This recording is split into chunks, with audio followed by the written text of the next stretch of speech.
आत्ममंथन। कड़वी जुबान हर्ष उल्लास। विद्यालय से थकी हारी लौटकर आई प्रिया ने ताला खोला और घर में प्रवेश किया। साथ में ही उसका बड़बड़ाना प्रारंभ हो गया। 4 दिन से छुट्टी लेकर बैठे हैं जनाब और मेरे आने के समय पर घर से गायब। मुझे तो समझ में ही नहीं आता यह छुट्टी ली क्यों गई है, कोई कुछ बताए तब ना। मेरी बला से मैं भी नहीं पूछूंगी। फ्रिज खोल के ठंडे पानी की बोतल को सीधा मुंह में उड़ेला और वहीं सोफे पर पसर गई। कुछ पल आंखें मूंद कर जब खोली तो मेज पर कोई तह किया हुआ कागज दिखाई दिया। उत्सुकतावश खोला तो पैरों के नीचे से धरती खिसकती हुई सी प्रतीत हुई। यह अविनाश द्वारा लिखा गया पत्र था। मेरी प्यारी प्रिया, हम दोनों एक सूक्ष्म से उद्गम से फूटे हुए निश्चल झरने की तरह साथ चले थे। तब सोचा नहीं था हमारा निर्मल झरने सा पावन प्यार समय के साथ विशाल नदी में परिवर्तित हो जाएगा, जिसके हम दो किनारे बन के रह जाएंगे, जो आपस में कभी नहीं मिलते। माना कि हमारी जिंदगी में ऐसा बहुत कुछ हुआ जो नहीं होना चाहिए था, पर हम तो साथ थे ना। क्या हम मिलकर चीजों को ठीक नहीं कर सकते थे?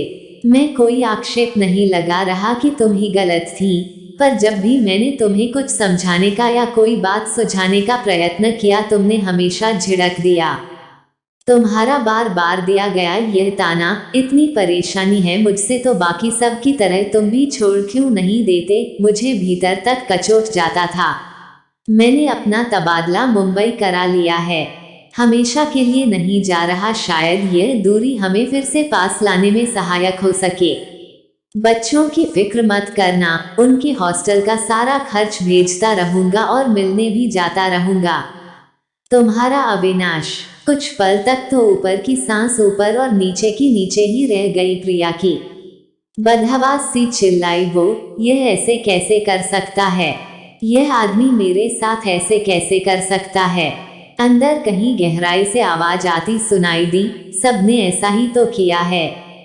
माँ बाप, भाई बहन, सास ससुर। लेकिन अविनाश, इसके लिए ही तो दुनिया छोड़ी थी और यही मुझे छोड़ गया। मुझे कैसे छोड़ सकता है? और वह फूट फूट कर रो पड़ी। रोते रोते शाम हो गई। प्रिया ने उठकर लाइट भी नहीं जलाई।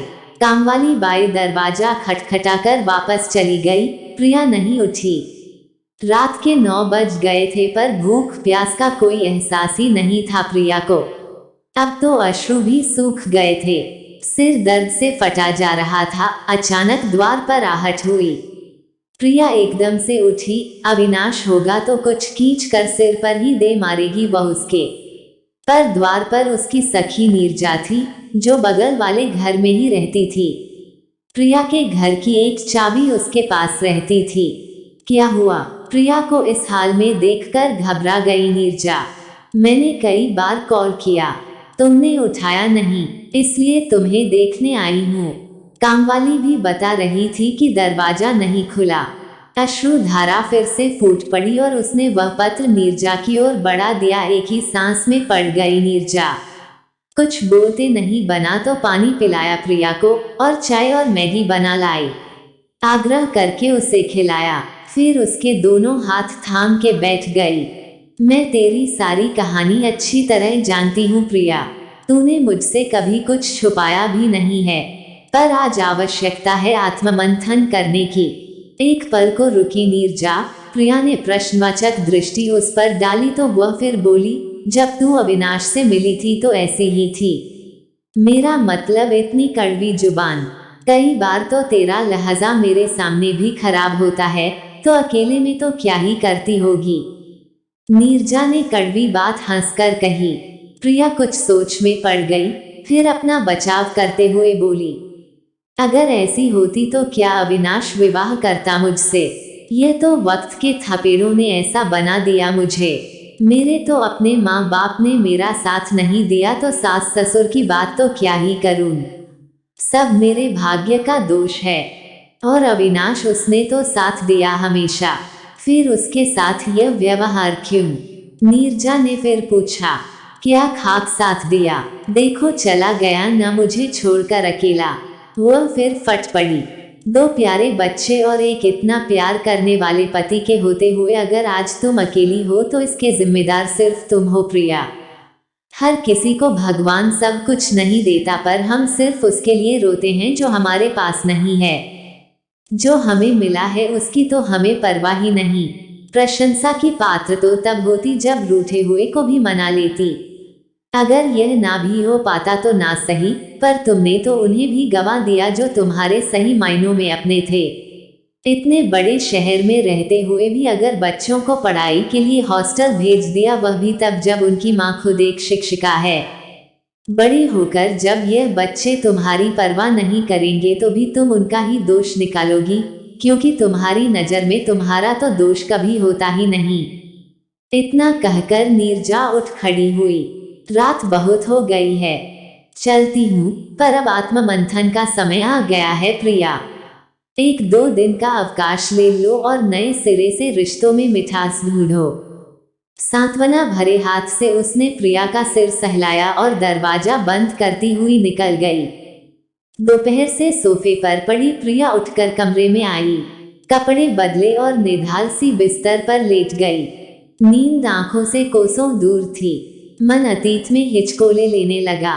प्रिया और अविनाश कॉलेज टाइम से एक दूसरे को पसंद करते थे। स्नातक तक साथ पढ़ने के बाद प्रिया ने बीएड की पढ़ाई प्रारंभ कर दी और अविनाश उच्च शिक्षा के लिए दूसरे शहर चला गया। पढ़ाई समाप्त होते ही दोनों को अपने अपने क्षेत्र में नौकरी भी मिल गई। अब दोनों ने विवाह बंधन में बंधने का फैसला किया। उन्हें विश्वास था कि वह अपने घर वालों को मना लेंगे, लेकिन यह क्या, दोनों ही परिवार इस अंतरजातीय विवाह के सख्त खिलाफ थे। सारे प्रयास व्यर्थ गए तो दोनों ने मित्रों के सहयोग से कोर्ट मैरिज कर ली। आशीर्वाद लेने के लिए दोनों प्रिया के घर पहुंचे तो माता पिता ने गाली गलौज से स्वागत किया। यहाँ तक भी ठीक होता, पर भाई ने तो 2 थप्पड़ भी जड़ दिए प्रिया को। तब अविनाश ने उसका हाथ पकड़कर मरोड़ दिया और प्रिया को लेकर अपने घर पहुंचा। प्रिया का मन चीत्कार कर रहा था, पर स्वयं को संयत करके वह ससुराल की दहलीज पर खड़ी थी। आरती की थाली की जगह सास ने अपने पैर में चप्पल निकालकर प्रिया पर फेंकी। डायन, चुड़ैल जैसे शब्दों से हृदय को बे दिया। पिता ने अविनाश को जायदाद से बेदखल करने की धमकी देकर निकाल दिया। तब वो दोनों होटल में कुछ दिन गुजारने के बाद किराए के मकान में अपने जीवन का नया अध्याय शुरू कर सके थे। दोनों को एक दूसरे का साथ पसंद था, पर अपनों के दिए हुए घाव पर मरहम ना लग सका। प्रिया चिड़चिड़ी होती चली गई और अविनाश चुप्पी की चादर ओढ़ता चला गया। 2 वर्ष के बाद हंसता खेलता अर्नव गोदी में आया तो दोनों बहुत खुश थे। 1.5 वर्ष के बाद प्यारी बिटिया नंदिनी का भी जन्म हो गया। अब जीवन खुशहाल होना शुरू हो गया था कि एक दिन द्वार पर दस्तक दी किसी ने। अविनाश ने द्वार खोला तो अविनाश के माता पिता सामने खड़े थे।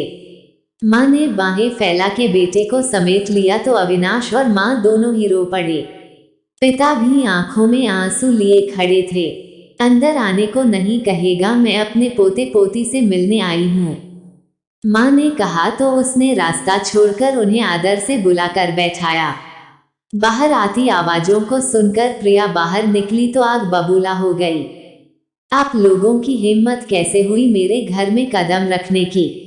उठिए और अभी निकलिए यहाँ से, चुटकी बजाते हुए उसने कहा। प्रिया क्या कर रही हो? यह मेरे माता पिता हैं, अविनाश ने समझाने की चेष्टा की। उस दिन भी यही माता पिता थे ना जब चप्पल से अपनी बहू का स्वागत किया था। हम अपने पोते पोती से मिलने आए हैं बहू। इस बार अविनाश के पिता बोले।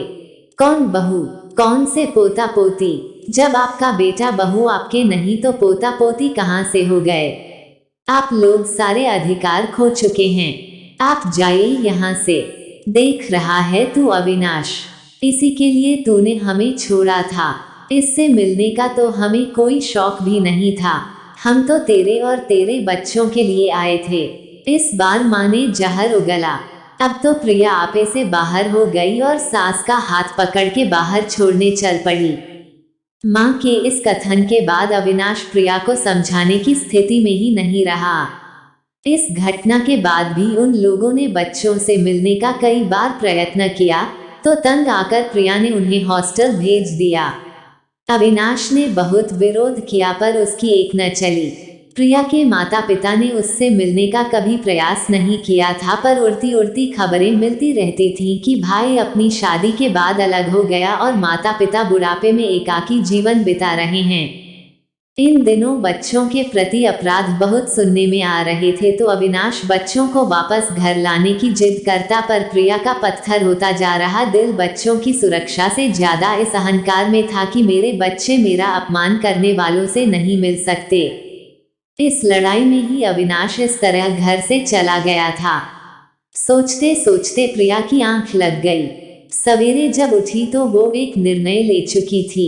रात भर के आत्ममंथन के बाद उसे अपनी त्रुटियां साफ नजर आ रही थी।